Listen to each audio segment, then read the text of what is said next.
Okay.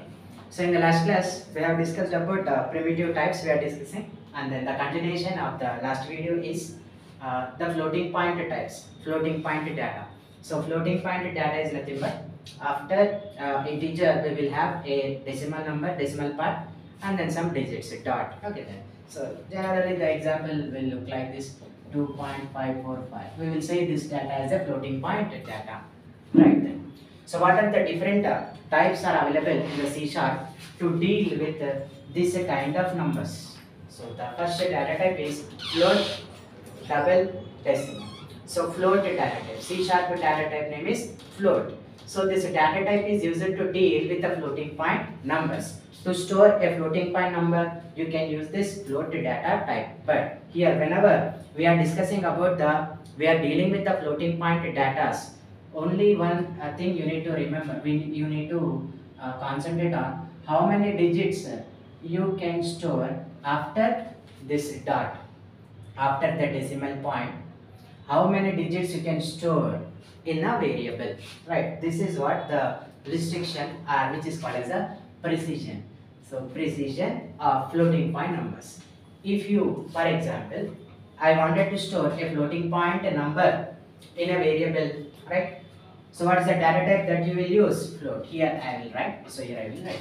So then declare a variable with float data type, and I am using a single letter variable a.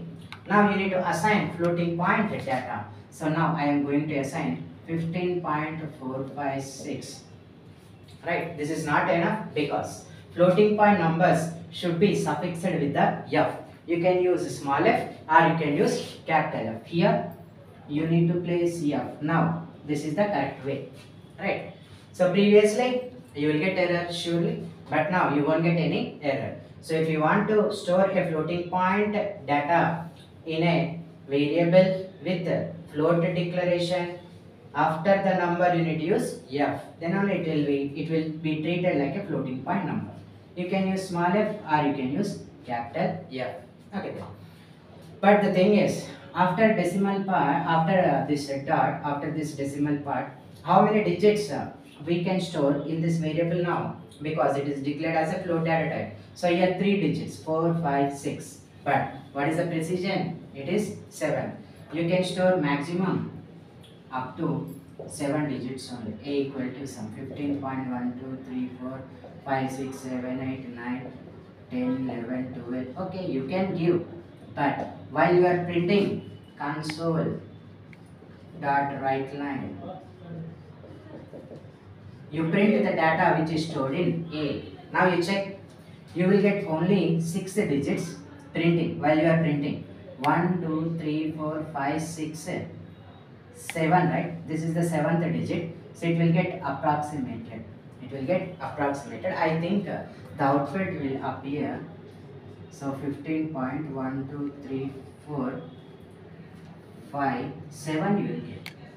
So it will give you 6 digits while you are printing, but actually the precision is up to 7 digits. It means that why we got this 7 means 6 7 is approximated to 7. So in general we can write this like 0.67, I can write like 0.7. So this is what happened here.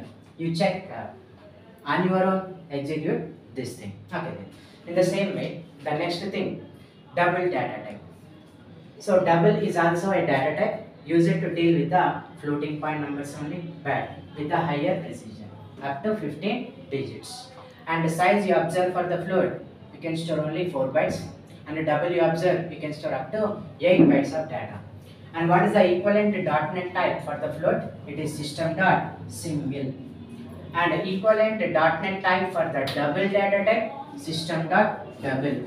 Right? So I wanted to store a double type of data in a variable means, now what you need to do? You need to change the data type, right? You need to change the data type. Now you place double here, type declaration should be double, and then you can store a double data. Now here the thing, so I wanted to store this kind of, So see, count how many digits?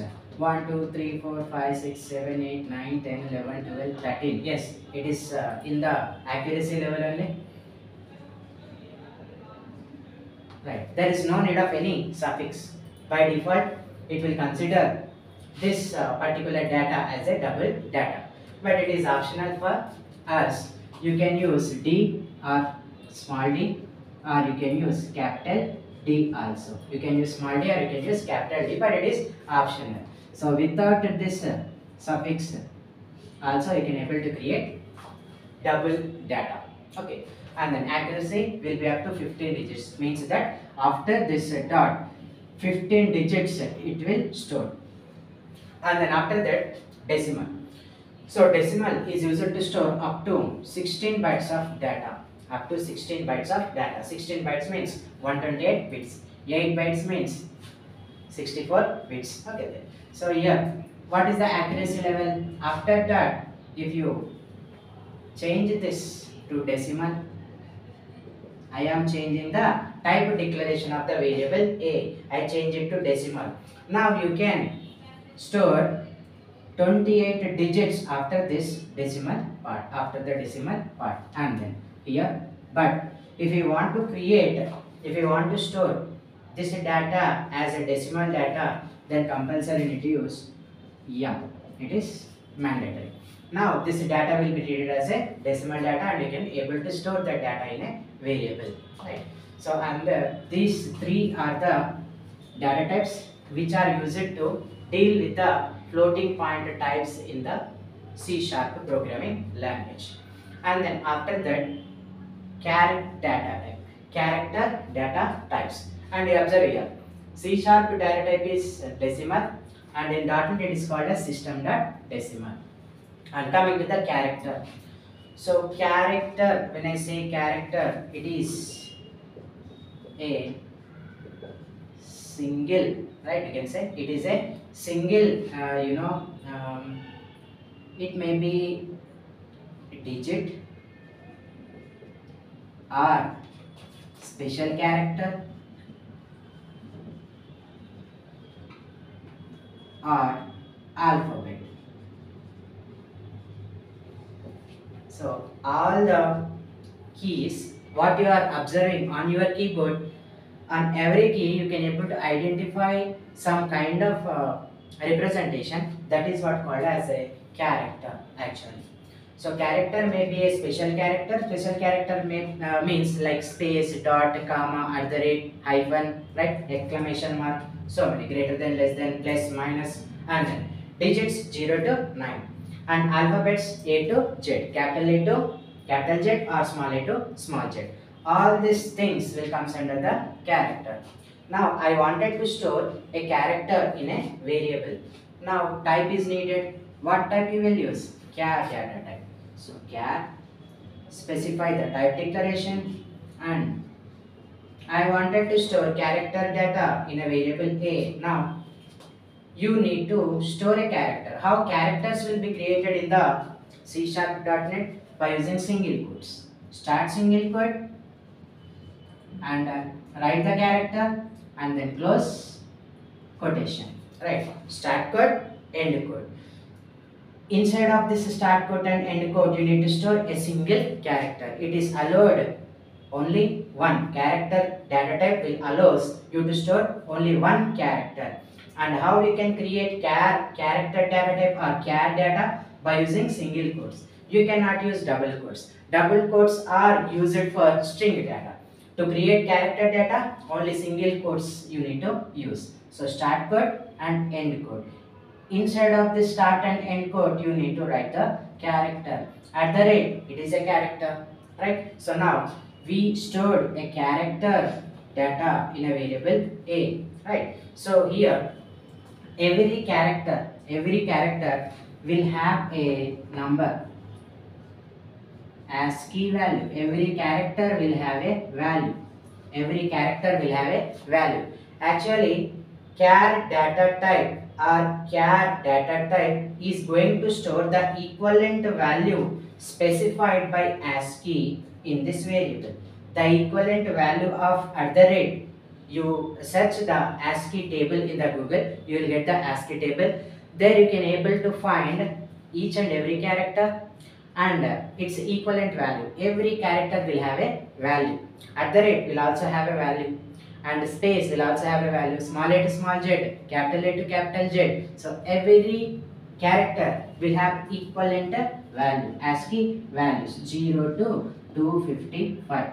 Alright. So ASCII is provided only values for alphabets, English, that too English, only English alphabets. But Unicode characters, other than English, the different language characters are also defined in the Unicode.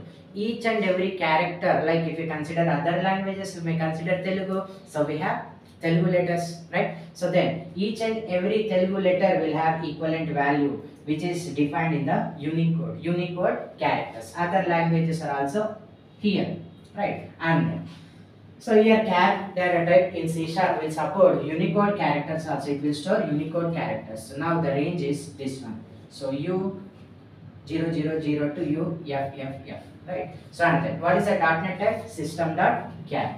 So this is what about the char data type in the C#. So in the next class we are going to discuss about the next data types, string and as well as boolean in the C#.